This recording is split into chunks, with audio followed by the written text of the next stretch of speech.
All right, happy Monday, and it's a good day. It's a good day, beautiful day, and all. Power's still out at my house. Uh, Fortunate we've got a generator to run, keep things running. The food in the refrigerator's not going bad anyway. It's still a great day, and they'll get the power back on as soon as they can, I'm sure. But I'm glad to be able to share this with you today. Glad the power's on here. Anyway, it is Monday and it's a great day, and I hope it's one that you get to enjoy. So come on into my little world for a moment and get into my thoughts for just a second if you can. Actually, longer than a second, but we'll be optimistic.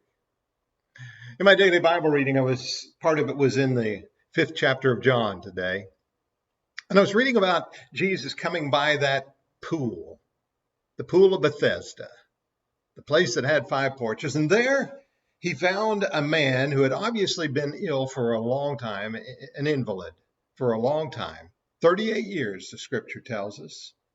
And Jesus walked up to the man not knowing who Jesus was. And Jesus walked up to the man and he asked him a question. Do you want to be made well? Should be a pretty obvious question. But I'm intrigued that the man began to explain to Jesus why he wasn't well. Talked about the pool and the miraculous things that they believed happened there and so forth, and that he wasn't able to get in on it and so forth. And of course, as the story goes, Jesus healed the man. But I thought about Jesus asking him a very simple question. Do you want to be made well? Why, yes, I do. Obviously, I want to be made well. No, he just had to explain every reason in the world why he wasn't well. It made me think about several things. In Ecclesiastes 5 and verse 3, it says, and a fool's voice is known by his many words. Have you ever noticed how people who want something from you don't want to be simple about it? They want to ask you for something. They don't want to be simple about it. They've got to give you all the explanations in the world why they should want something from you or you should give it to them. Fool's known by many words, his many words. I was thinking about a lady that I ran across in the grocery store parking lot some time back. When I went into the store, I saw her over cornering people and asking them something, and I thought, there's a lady looking for handouts or either trying to sell something, and she was obviously looking for somebody to give her something. And of course, in our times, like many ancient times up to the present, beggars are not uncommon. By beggars, I mean people who are asking for assistance, aid, and so forth along the way. And so it's just part of the way things are. And I'm not criticizing them for being in need, nor am I criticizing them for asking for a handout. That's their business. They can do so. They can stand on the corner with their cardboard sign or whatever they want, and people that want to help can help in that way if they want to. But that's beside the point. I went into the store and did my business, came back out, began to load the things that I had into the car, and the lady walked up to me. I could see her out of the corner of my eye, and I thought, oh, here she comes, and she came up to me. As I loaded my groceries into the car, she continued to talk to me. And she began to explain to me exactly why she was there and why she was standing here talking to me on this occasion, all the things that happened to her and her little family as they were making their way wherever they happened to be going. I stood there for about 10 minutes or so, and she was still talking, and finally I said, Stop. Do you mind if I offer you some advice? And she said, no. I said, when you want something from someone, when you're asking for some money, just walk up to the person and said, I'm in need. Would you mind handing me a little money? If they want to know why, you can go further into it, but just ask them the simple question, would you be willing to give me something? I just need some help.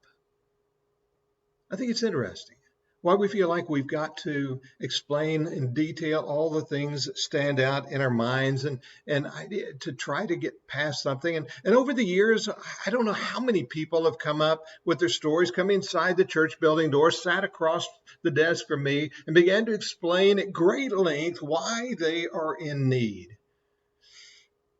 Maybe we set it up that way. I don't know.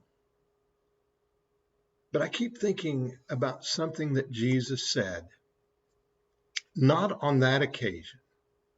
But if you go back to Matthew chapter 5, Jesus was pretty plain about how we swear our oaths. As a child, you would say, cross my heart, hope to die, stick a needle in my eye. We didn't mean really any of it. But it was some way of verifying that we were telling something to get assurance across to someone else that we're telling them the truth, or we deserve their attention, or whatever it might be.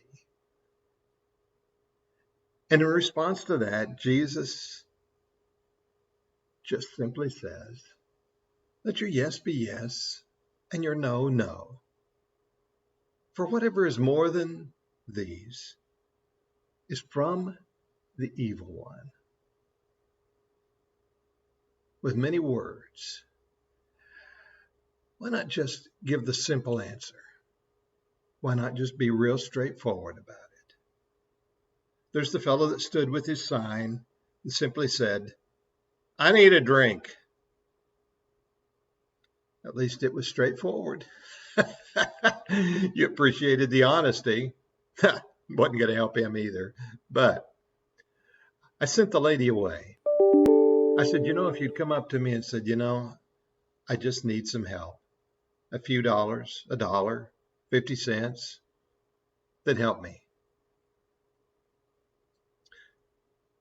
I might have been inclined to say, well, okay. But after her long-winded story and my tired, cynical view of it, whether I was right or not, I said, just try it out. I finished loading my groceries in the car and she went on her way. And as I began to pull out of the parking lot, I noticed she had somebody else cornered and she was talking at great length. Sometimes we have a hard time learning. But try something today. Let your answers be as brief as possible. With as few words, answer the questions. Be straightforward about it. You don't have to make some great pretense. Just let your yes be yes and your no be no. In that kind of honesty, I think we'll reflect what Jesus wants us to reflect. Pretty good stuff, you think? Wish we could learn it well. Maybe we have. Hey, it's a great Monday. I hope it's one that you enjoy. And I'll say, yes, it is one for me too. I look forward to talking to you more in the days to come.